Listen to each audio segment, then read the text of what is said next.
E siete invitati perché il vostro apporto è indispensabile.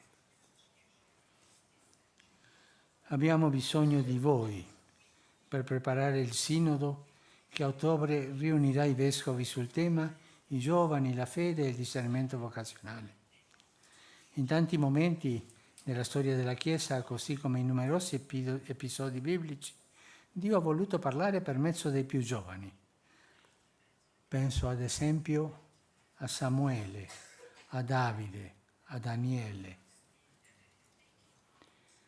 A me piace tanto quello di Samuele, che quando sente la voce di Dio, la Bibbia dice, in quel tempo non c'era l'abitudine di sentire la voce di Dio.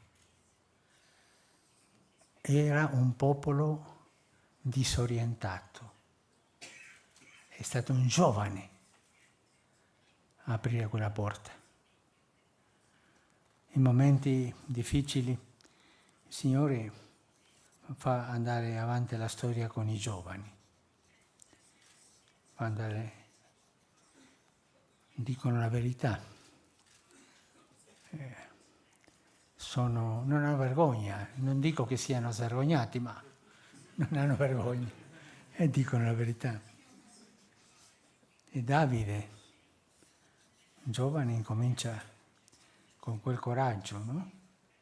Anche con i suoi peccati, perché è curioso, tutti questi non sono nati santi, non sono nati giusti, modelli delle altre. Tutti uomini e donne peccatori e peccatrici, ma che hanno sentito la voglia di fare qualcosa bene.